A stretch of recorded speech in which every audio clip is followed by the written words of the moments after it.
The past has an influence on every single one of us. When we're living our day-to-day lives, a lot of what we're doing is dictated by previous patterns that have been instilled into our subconscious and unconscious mind. It's important that we actually process the past if we want to heal it and overcome it. We need dedicated time to processing emotional pain, all the things that we're avoiding inside of us, all the things that we repress inside of us, basically all the things that we keep in our shadow. We need dedicated time, energy, and attention to addressing those things directly and not using unhealthy coping mechanisms like phone addiction, junk food addiction, TV entertainment, things like this to avoid our shadow. We tend to remain trapped within our patterns. We are usually not aware of them because we're not really applying much awareness to our life because 95% of it is subconscious or unconscious. And when we remain trapped in our patterns, we take them for granted. We think that this is just what life is. This is just how life works, when it's really not. It's a very limited scope of reality and life. So not only do we remain trapped in our patterns, but we actually get addicted to and identified with our patterns. They solidify our sense of self, and very often they create suffering. About 90% of suffering is self-inflicted. It's something that our own mind, our own sort of circuitry does to ourselves. It's something that we inflict upon ourselves. So we get trapped in our suffering, we get identified with our suffering, and we get addicted to our suffering.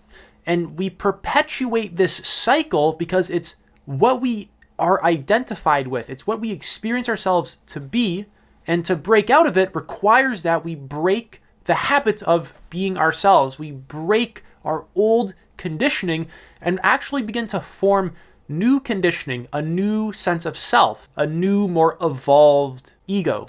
Breaking old patterns and forming new ones requires self-observation and a lot of self-awareness. You need to actually focus on yourself. You have to be honest about your patterns, your coping mechanisms, your emotions, your thought patterns.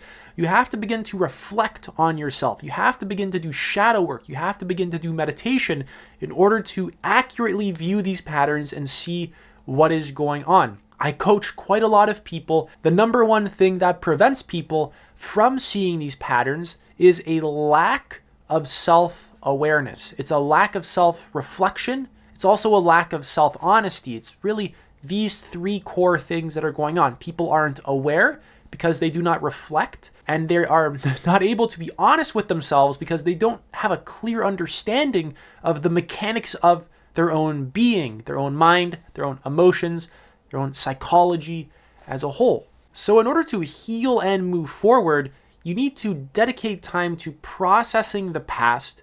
You have to actually dedicate time to noticing your addiction, your identification, and how stuck you are within those past patterns. And you have to begin to form new ones afterwards. Because if you keep doing the same thing and the same thing and the same thing, you're just reinforcing the old, more traumatized patterns. So you have to begin to shift out of them and begin to form new ones through being aware of yourself. Your awareness alone is curative. Simply by witnessing yourself and practicing meditation and just like watching your patterns, watching your emotions, watching your thoughts, you naturally begin to heal them. Over time, you begin to stop doing certain things. The pattern kind of just dissolves inside of you. It starts to kind of just break on its own.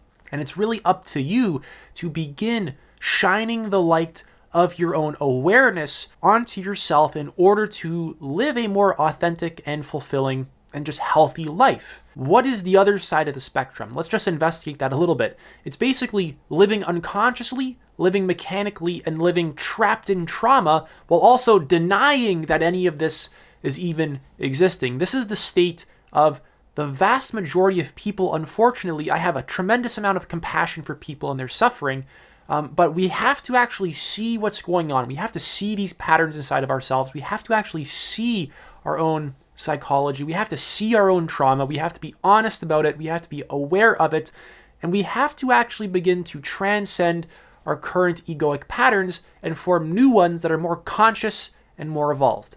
That's it for this video. I'm offering one-to-one coaching. You can book a free call. Link is in the description. Take it easy.